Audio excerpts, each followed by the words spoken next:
Vamos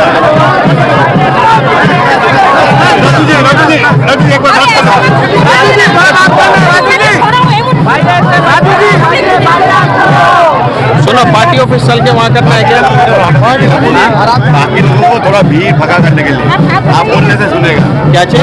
थोड़ा भगा करने के लिए थोड़ा पीछे चलो, पीछे थोड़ा फाका कर लो, थोड़ा पीछे चलो, बाकी को भी बस बस बस सुनो, ये बंद कराओ तो बाजा, इनको सुनाने दे, इसको बंद करो। दादा दादा भाई सवाई दादा दादा दादा दादा आप जाके बोलो ना,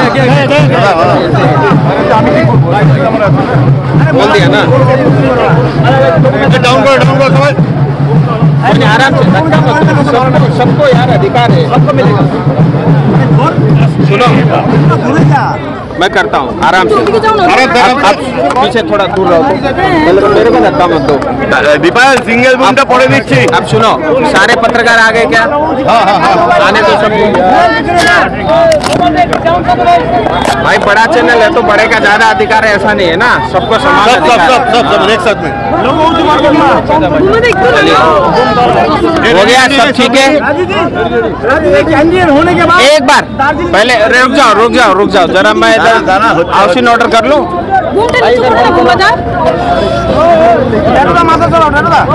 सुने जाओ 5 मिनट छोड़ दीजिए, 5 मिनट थोड़ा पीछे हो जाइए ना। मेरी उनको शुभकामनाएं। कोई भी चुनाव लड़ना, ऐसा एमएलए भी एमपी का चुनाव लड़ सकता है, ऐसा कौन से डिक्शनरी में लिखा है कि नहीं लड़ सकता? वो लड़ सकता है, लेकिन केवल चुनाव लड़ने के लिए और केवल पॉपुलैरिटी गेन करने के लिए आप जो है जानबूझ करके ऐसे मुद्दों के बारे में आप बयान देते हो जो कल तक आप नहीं देते थे, मुझे लगता है वो उचित नहीं है। वो कहीं न कहीं जनता के साथ धोखा है। अगर किसी व्यक्ति को चुनाव लड़ना है तो सीधा कहना मुझे चुनाव एमपी का चुनाव लड़ना है, लेकिन उसके लिए बहाने बनाने की आवश्यकता मुझे लगता है नहीं है। और साफ दिखता है कि बहाने बनाए जा रहे हैं, भीतरी और बाहरी की ये परिभाषा गढ़ी जा रही है। और जो है मतलब भूमिपुत्र और नॉन भूमिपुत्र, अब ये कौन तय करेगा? कोई एक नेता या एक व्यक्ति तय करेगा कि भूमिपुत्र क्या होता है और बाहरी पुत्र क्या होता है? भारत के संविधान ने जब ये अधिकार दिया है तो अगर उस संविधान के विरुद्ध कोई बयान देता है यानी वो संविधान को नहीं मानता, वो भारत के कानून को नहीं मानता। मैं 5 साल यहाँ रहा और कभी भी मुझे ये एहसास नहीं हुआ कि मेरा जन्म दार्जिलिंग में नहीं हुआ, क्योंकि मैं जनता के बीच रहा। मेरा भूमिपुत्र की परिभाषा बिल्कुल स्पष्ट है, जो जनता के दुख में सुख में 24 घंटे उसके साथ खड़ा रहे, उनके मुद्दों के साथ रहे, वो भूमिपुत्र है। अगर विशेष उस व्यक्ति की आप करते हो बात, तो मैं उनसे पूछना चाहता हूं, फिर तो करसोग की जनता भी भूमिपुत्र चाहती होगी एमएलए के लिए, तो आपको तो फिर भूमिपुत्र होने के नाते सिलीगुड़ी से चुनाव लड़ना चाहिए, फिर करसोग से क्यों? फिर हर बूथ का नेता भी यही चाहेगा उसका भी भूमिपुत्र होना चाहिए। मुझे लगता है इसका कोई अंत नहीं है। अगर किसी के मन में लड्डू फूट रहे हो चुनाव लड़ने के लिए, वो चुनाव लड़े ना, मैं तो सीधा उनको शुभकामनाएं दूंगा, बधाई दूंगा, लेकिन उसके लिए मुझे लगता है बहाने बनाने की कोई आवश्यकता नहीं। दादा लास्ट बार लगभग 4 लाख से ज़्यादा मार्जिन में आप जीते थे। इस बार बाहर का जो प्रेजेंट सिनेरियो है, ELF बीजेपी के साथ है, अनित जी TMC के साथ है, बिनोद एंड एडवर्ड कांग्रेस के साथ है, तो बाहर का जो वोट है तीनों हिस्सों में बांटेगा, तो इससे क्या होगा? बीजेपी को क्या लगता है? देखिए ये ऐसा है, एक तो सिंपल सेम स्थिति 2021 में थी, दार्जिलिंग के 5 सीट हम जीते, सेम थी जो आप बोल रहे हो, लेकिन 5 सीट हम जीते हैं। मैं आपको ये बता देना चाहता हूँ, हमारी गठबंधन के जो साथी थे अभी तक सारे साथ में हैं। कुछ लोगों की बैठकें कल परसों है, उसके बाद वो सहयोग करेंगे नहीं करेंगे वो उनका निर्णय है, वो तय करेंगे। बाकी सबके साथ मैं अभी संपर्क में हूँ, और जो भी भारतीय जनता पार्टी के संकल्प पत्र और नेतृत्व के ऊपर विश्वास करेगा वो भारतीय जनता पार्टी को स्वाभाविक रूप से समर्थन देगा। और अगर मान लीजिए वो नहीं देता है, किसी और को समर्थन करता है, तो भी मुझे लगता है ये वो स्वतंत्र है और हर पार्टी अपना अपना सहयोगी दल चुन सकती है। लेकिन मेरा तो सीधा आरोप TMC से है, ये मेरा चुनाव अनित थापा से या किसी XYZ से नहीं है। भारतीय जनता पार्टी बनाम TMC है, और बंगाल में सुशासन लाने का लिए ये चुनाव है। और जो टीएमसी के नेता के रूप में उम्मीदवार बन करके हमारे गोपाल लामा जी खड़े हैं, उम्र में बड़े हैं, बुजुर्ग हैं, मैं उनका सम्मान करता हूं, उनको काफ़ी अनुभव भी है। मेरा बहुत ज़्यादा उनके साथ कभी संपर्क तो नहीं रहा। कई लोग कहते हैं व्यक्ति अच्छे हैं, स्वाभाविक रूप से अच्छे होंगे, उनको भी शुभकामनाएं। लेकिन जो सिंबल आप लेकर के घूम रहे हैं, याद रखना इस सिंबल में अभी भी मुझे गोरखा जो शहीद हुए उनके खून के धब्बे मुझे आज भी दिखाई देते हैं। टीएमसी को वोट देने का अर्थ है लोगों को शहीद करना। टीएमसी को वोट देने का अर्थ है और संदेश खाली पैदा करना। टीएमसी और ममता दीदी को सिंबल में वोट देने का अर्थ है भ्रष्टाचार को बढ़ावा देना। टीएमसी को वोट देने का अर्थ है अपनी बहन बेटियों के साथ जो लगातार बलात्कार और अन्य अत्याचार हो रहा है उसको बढ़ावा देना। टीएमसी को वोट देने का अर्थ है युवाओं को बेरोजगार करना। टीएमसी को वोट देने का अर्थ है सिस्टम की ऐसी तैसी करना। टीएमसी को वोट देने का अर्थ है भारत के संविधान के और भारत के कानून को नहीं मानना। ये मतलब है टीएमसी को वोट देना। मुझे लगता है हमारी जनता बहुत समझदार है, ये गलती नहीं करेगी। अब की बार 5 लाख पार।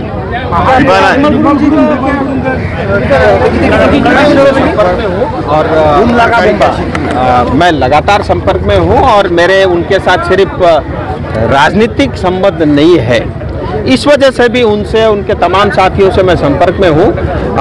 ये उनको तय करना है और ये उनका अधिकार क्षेत्र है और उनकी पार्टी के बारे में कोई टिप्पणी करना मुझे लगता है उचित नहीं है। जैसा उनको वो ठीक लगेगा उस हिसाब से उचित समय में वो अपना निर्णय आपको अवश्य सुनाएंगे। इस बार आपका सरकार अगर होता है, ठीक है, केंद्र से 5 साल मुझे सेवा करने का अवसर मिला, पूरी निष्ठा और ईमानदारी के साथ प्रयास किया और उसमें सफलता भी पाई। एक बार पुनः इस परिवार की सेवा करने के लिए मुझे वो अवसर मिला है। सबसे पहले तो मैं इस अवसर प्रदान करने के लिए देश के यशस्वी प्रधानमंत्री का आभारी हूँ। भारतीय जनता पार्टी के यशस्वी राष्ट्रीय अध्यक्ष जेपी नड्डा जी का आभारी हूँ। भारत के यशस्वी गृह मंत्री आदरणीय अमित शाह जी का आभारी हूँ। आदरणीय BL संतोष और समस्त राष्ट्रीय लेवल पे पार्टी के नेतृत्वगण का आभारी हूँ। और पश्चिम बंगाल भारतीय जनता पार्टी में हमारे पार्टी के सभापति आदरणीय सुकांतो मजूमदार दा, हमारे LOP और पश्चिम बंगाल में भारतीय जनता पार्टी के बड़े नेता शुभेंदु अधिकारी जी, हमारे प्रभारी आदरणीय सुनील बंसल जी, मंगल पांडे जी, आशा लाकड़े जी, अमित मालवीय जी और हमारे पूरे प्रदेश के महासचिव संगठन अमिताभ दा जी और बाकी पार्टी के जो भी पदाधिकारी हैं, जिला के हमारे जिला अध्यक्ष, दोनों जिला के हमारे पदाधिकारी कार्यकर्ता का मैं आभारी हूँ कि मुझे ये इस परिवार की सेवा करने का फिर से अवसर मिला। पिछले 5 साल में मुझे ये गर्व की अनुभूति होती है और मैं हमेशा छाती ठोक के ये बात कहता हूँ, इंफ्रास्ट्रक्चर और विकास कार्य से जुड़े 50,000 करोड़ से ज़्यादा के काम अपने इस क्षेत्र में चल रहे हैं। कुछ काम ऑलरेडी स्टार्ट हो गए हैं, कुछ करना है, कुछ में और तेजी लानी है। वो तमाम कामों को पूरा करने का मुझे ये अवसर मिला है और उसके अलावा भी अभी भी बहुत कुछ करना है, जिसमें हेल्थ इंफ्रास्ट्रक्चर एक बड़ी समस्या है। सॉलिड वेस्ट मैनेजमेंट हो, ये एक बहुत बड़ी समस्या सिलीगुड़ी और दार्जिलिंग के लिए भी है। और सिलीगुड़ी के चारों तरफ रिंग रोड बनना है, ट्रैफिक को डीकंजेशन करने के लिए वो एक बड़ी समस्या है। और एजुकेशन और हमारी शिक्षा प्रणाली को और मजबूत करना ये एक बहुत बड़ी चुनौती है। और इसके अलावा भी केंद्र सरकार की चाहे वो एम्स हो या अन्य संस्थाएं हो, चाहे वो सेंट्रल यूनिवर्सिटी हो, इस क्षेत्र में आने अति आवश्यक है, जिससे हमारे इस क्षेत्र के युवाओं को नौकरी करने के लिए बाहर जाना नहीं पड़े या घर बैठे बैठे बेरोजगार ना होना पड़े। ये मेरी प्राथमिकता रहेगी। और साथ ही इस क्षेत्र में रहने वाले गोरखा, आदिवासी, राजवंशी, कोचे, टोटो, मेचे, राभा, हिंदी भाषी, बांग्ला भाषी तमाम समुदाय के लोगों के साथ जो वादा है कि दार्जिलिंग तराई डूवर्स में भारत के संविधान के अंतर्गत स्थायी समाधान करेंगे और इसी तरह गोरखा समुदायों के 11 जनजातियां अभी भी जात गोष्ठी से छूटी हुई है, उनको पुनः उसमें बहाली करनी है। काम चल रहा है लेकिन उसको अंत तक लेकर के जाना है, उसमें और गति देनी है। तो ये तमाम काम करने हैं अगले 5 साल में, और सेवा ही धर्म है और राजनीति के माध्यम से एक बड़े परिवार को सेवा करने का अवसर मिलता है। मैं पार्टी का और तमाम लोगों का आभारी हूँ, और विशेष करके इस क्षेत्र की जनता का आज जिस तरह की भीड़ और जिस तरह का प्यार और जिस तरह का भरोसा आपने मेरे ऊपर दिखाया है, ये बताता है कि जो है आपने मुझे अपना परिवार माना है और अपना बेटे जैसा माना है, और आपने इतने स्नेह के साथ मुझे आज स्वागत किया। मैं आप सबका बहुत आभारी हूँ, ऋणी हूँ। शायद इस जीवन में तो मैं आपका ऋण कभी चुकता नहीं कर सकता, लेकिन प्रयास जीवन भर करता रहूँगा। क्या सोच है इस बार? सोच स्पष्ट है, स्थायी समाधान लेकर के हमारे पत्रकारों की सोच क्लियर नहीं है, या जो नेता पहाड़ में कुछ और सिलीगुड़ी में कुछ और बोलते हैं उनकी सोच में क्लैरिटी नहीं है, या तो इसको बहुत अपनी भाषा में जो गोरखा हमारे कुछ नेता है वो पहाड़ में जो है अपनी भाषा से परिभाषित करते हैं और मिलन मोड़ आते ही या दार्जिलिंग मोड़ आते ही भूल जाते हैं, फिर टीएमसी की भाषा बोलते हैं, उनको क्लैरिटी नहीं है। मेरे यहाँ बिल्कुल स्पष्ट है, और भारत के प्रधानमंत्री ने भी कहा है भारत सरकार कटिबद्ध है और स्थायी समाधान के हम निकट पहुंच चुके हैं। अब मुझे लगता है जब देश के यशस्वी प्रधानमंत्री जी बोल गए तो मुझे लगता है अब कुछ बचा नहीं है। और मैं ऐसा मानता हूं जो हमारी समस्याओं का समाधान है वो डीएम के पास नहीं हो सकता, वो जीटीए नहीं कर सकता, वो स्टेट नहीं कर सकता, केवल और केवल भारत का संविधान कर सकता है। दादा, विष्णु प्रसाद शर्मा जी आलादा राज्यों लेकर दावी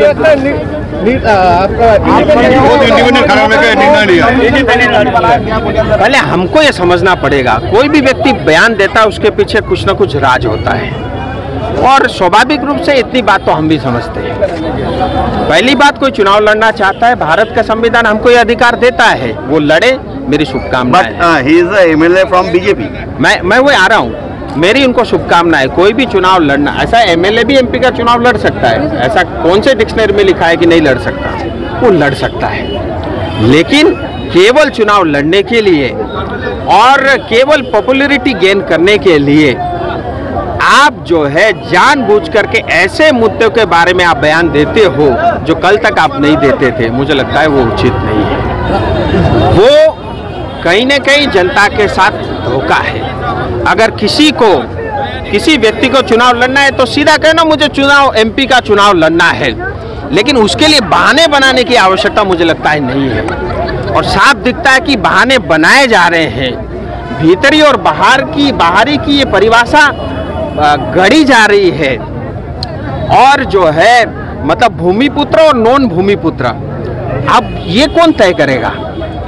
कोई एक नेता या एक व्यक्ति तय करेगा कि भूमिपुत्र क्या होता है और बाहरी पुत्र क्या होता है? भारत के संविधान ने जब ये अधिकार दिया है तो अगर उस संविधान के विरुद्ध कोई बयान देता है यानी वो संविधान को नहीं मानता, वो भारत के कानून को नहीं मानता। मैं 5 साल यहाँ रहा और कभी भी मुझे ये एहसास नहीं हुआ कि मेरा जन्म दार्जिलिंग में नहीं हुआ, क्योंकि मैं जनता के बीच रहा।